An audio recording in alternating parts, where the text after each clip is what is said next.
ब्रायरक्लिफ मानसिक अस्पताल में अंधेरा हमेशा कुछ नया छुपाए रखता था। हर एक मरीज, हर एक कर्मचारी अपने अतीत के दाग के साथ जी रहे थे। इसी अस्पताल में एक नया मरीज, वेल्स, लाया गया था। उसकी आंखों में डर और अजीब सी चमक थी। अस्पताल के दरवाजे में प्रवेश करते ही उसने एक अजीब सी भावना महसूस की। जैसे ही वह अंदर गया, सभी ने उसकी ओर देखा। सिस्टर जूड ने उसे अपनी कड़ी नजरों से देखा। तुम्हारा नाम क्या है? उसने पूछा। वेल्स, उसने धीरे से कहा, उसकी आवाज में हल्का कांप था। तुम्हें यहां क्या करने भेजा गया है? सिस्टर जूड ने आगे पूछा। वेल्स ने कुछ नहीं कहा, लेकिन उसकी आंखों में एक गहरी दहशत थी। वेल्स का अतीत बेहद गहरा था। वह एक छोटे शहर का निवासी था जहां उसने अपने माता पिता को एक अजीब सी मौत के कारण खो दिया था। उसके माता पिता की मौत ने उसे अंदर से तोड़ दिया था और उसके दिमाग में अनेक सवाल उठने लगे थे। ब्रायरक्लिफ में दाखिल होते ही उसे लगा कि जैसे उसे वहां की दीवारें अपने अतीत की कहानी बता रही हैं। वह अक्सर सुनता था कि इस अस्पताल में कुछ अजीब और भयावह घटनाएं होती थीं। जल्द ही वेल्स की मुलाकात लाना विंटर्स से हुई। लाना भी एक मरीज थी, लेकिन वह अपने भीतर की आग को बुझाने के लिए संघर्ष कर रही थी। जब उन्होंने एक दूसरे को देखा, तो दोनों ने महसूस किया कि वे एक दूसरे के दर्द को समझ सकते हैं। तुम यहां क्यों हो? लाना ने पूछा।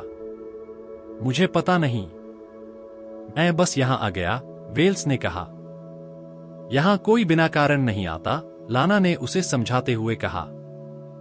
हर किसी का एक अतीत होता है, और यहां के लोगों का अतीत तो बहुत अजीब है।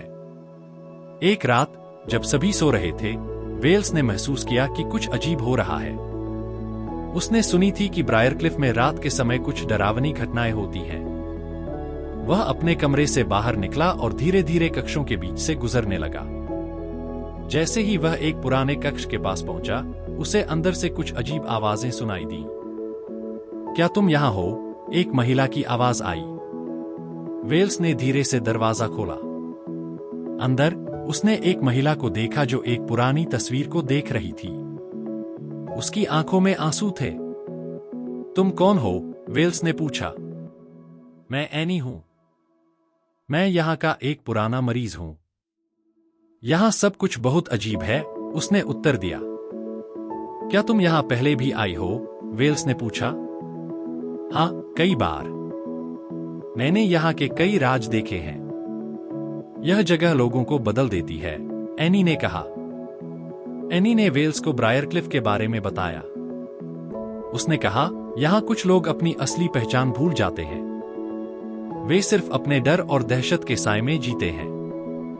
मैंने यहां कई मौकों पर देखा है कि कैसे एक साधारण इंसान भी मॉन्स्टर बन सकता है। वेल्स ने उसे ध्यान से सुना। क्या तुम मुझे बताओगी कि कैसे? उसने उत्सुकता से पूछा। यहां के वातावरण में कुछ ऐसा है जो लोगों को बदल देता है। यह सब हमारी पसंद से नहीं होता। कभी कभी जब हम अपने अतीत से भागते हैं, तो हम और भी गहरे अंधेरे में चले जाते हैं, एनी ने कहा। वेल्स ने एनी की बातें सुनकर सोचा। उसने अपने माता पिता की मृत्यु की रात को याद किया। कैसे उसने एक व्यक्ति को अपनी आंखों के सामने घातक स्थिति में देखा था। वह उस रात को कभी नहीं भुला सकता था। क्या तुम अपने अतीत का सामना कर चुके हो? वेल्स ने पूछा। मैंने कोशिश की, लेकिन यह आसान नहीं था। डर हमेशा हमारे साथ रहता है, एनी ने उत्तर दिया। वेल्स ने फैसला किया कि वह अपने डर का सामना करेगा। उसे अपने अतीत को भूलना नहीं चाहिए। जैसे जैसे दिन बीतने लगे, अस्पताल में अजीब घटनाएं होने लगी। मरीजों में तनाव बढ़ने लगा और कुछ लोग मानसिक रूप से अस्थिर होते गए। सिस्टर जूड ने देखा कि डॉक्टर आर्डन कुछ अजीब कर रहा था। वह मरीजों के इलाज के नाम पर उन्हें विभिन्न प्रकार के प्रयोगों के लिए ले जा रहा था। एक रात लाना और वेल्स ने ठान लिया कि वे डॉक्टर आर्डन के प्रयोगों के बारे में और जानेंगे। उन्होंने डॉक्टर आर्डन की लैब में जाकर देखा कि वहां क्या हो रहा था। जब वे लैब में पहुंचे, तो उन्होंने देखा कि डॉक्टर आर्डन मरीजों पर प्रयोग कर रहा था। वह उन्हें सुइयों और अजीब उपकरणों से काबू में करने की कोशिश कर रहा था। यहां क्या हो रहा है? लाना ने चिल्लाया।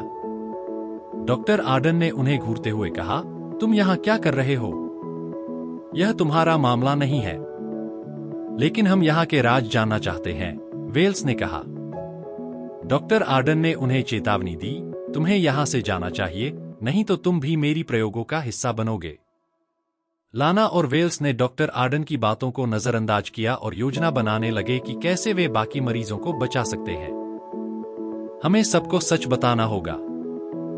हमें एकजुट होकर डॉक्टर आर्डन के खिलाफ खड़ा होना होगा, लाना ने कहा। वेल्स ने सहमति जताई। हम एक टीम बनाकर इस अस्पताल के अंधेरे को खत्म करेंगे। लाना और वेल्स ने अन्य मरीजों को इकट्ठा किया और उन्हें डॉक्टर आर्डन के असली इरादों के बारे में बताया। धीरे धीरे अधिकतर मरीज उनके साथ हो गए। हमें मिलकर लड़ना होगा। हम अब और बर्दाश्त नहीं करेंगे, लाना ने सबको उत्साहित करते हुए कहा। जब डॉक्टर आर्डन को पता चला कि मरीज एकजुट हो रहे हैं, तो उसने अपने तरीके से उन्हें डराने की कोशिश की। वह एक शाम अस्पताल में आया और मरीजों को धमकी दी, अगर तुमने मेरी बात नहीं मानी तो तुम्हें गंभीर परिणाम भुगतने होंगे। लाना और वेल्स ने डॉक्टर आर्डन के खिलाफ लड़ने का फैसला किया। वे जानते थे कि यह एक कठिन लड़ाई होगी, लेकिन उन्हें अपनी आजादी के लिए संघर्ष करना था। एक रात जब डॉक्टर आर्डन अपने प्रयोगों में व्यस्त था, लाना और वेल्स ने बाकी मरीजों को इकट्ठा किया। यह हमारा मौका है, हमें उसे रोकना होगा, वेल्स ने चिल्लाते हुए कहा। जैसे ही मरीजों ने एकजुट होकर डॉक्टर आर्डन का सामना किया, अस्पताल में एक नई सुबह की शुरुआत हुई। लड़ाई के बाद डॉक्टर आर्डन को आखिरकार अपनी गलतियों का सामना करना पड़ा। मरीजों ने उसे पकड़ लिया और सिस्टर जूड ने भी उसकी मदद की। अब तुम्हारी सत्ता खत्म हो चुकी है, आर्डन, सिस्टर जूड ने कहा। वेल्स और लाना ने महसूस किया कि वे अब एक नई शुरुआत कर सकते हैं। उन्होंने अपने डर का सामना किया और एक दूसरे का सहारा बनकर आगे बढ़े। ब्रायरक्लिफ में अब एक नई लहर चल रही थी।